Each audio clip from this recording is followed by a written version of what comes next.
This is Hino's Sport, bringing you that heat and that fart. We keeping a foot on the whoop on the necks. We keeping a foot on the whoop on the necks. And like the Tibetan massive that I am, I'm applying what? Unlimited pressure.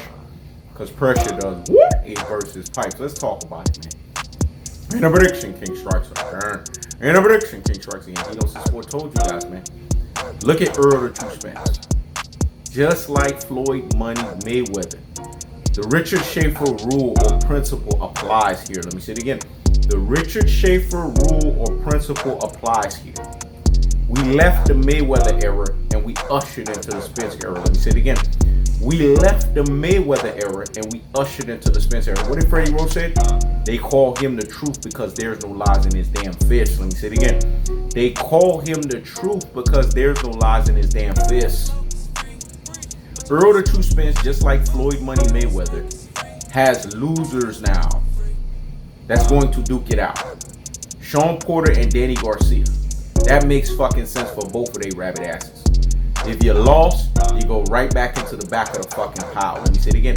If you lost, you go right back into the back of the fucking pile. Now, Shawn Porter can't get the chihuahua walking behind that damn fence. But I already eaten and murked Terrence Crawford's rabbit ass.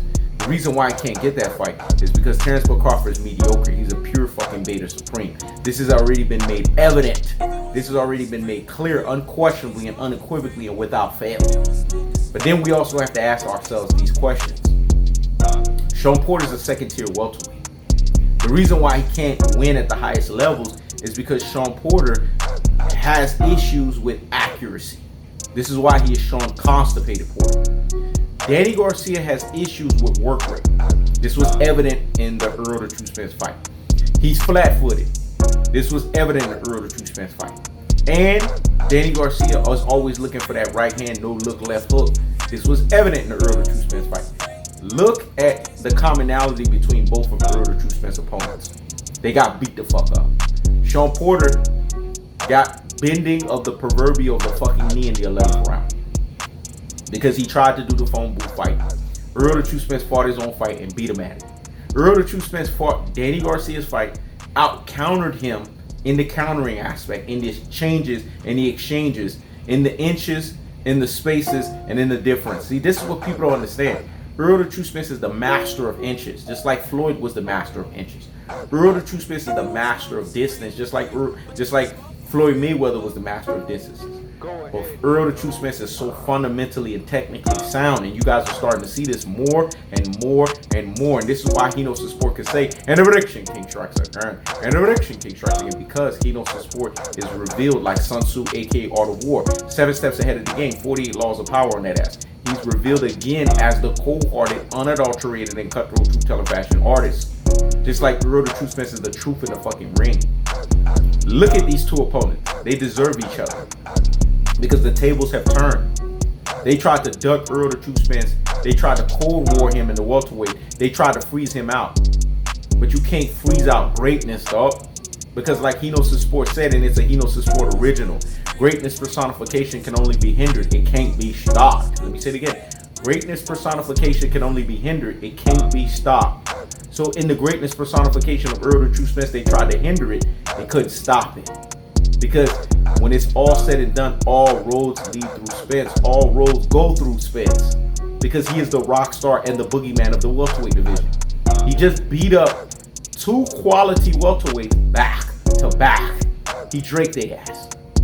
So what do you Rudy Ford Pump Pump Brains don't get? What do you classic Dolce and Troglodytes don't get? What do you ultra fanboys with the ultra fanboy rhetoric don't get? Errol the True Spence is doing his job. He's cleaning up his side of the street.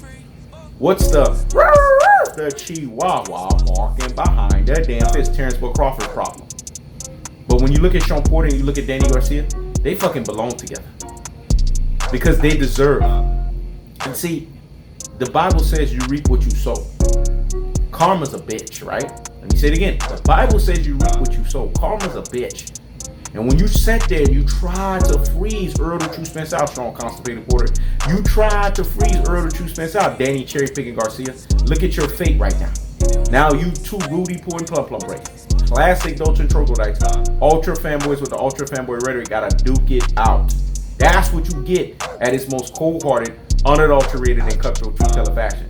The tables have fucking turned. And like Maya Angelou said, once a table's turned, always a table's turn. This is He Knows the Sport. Checking out.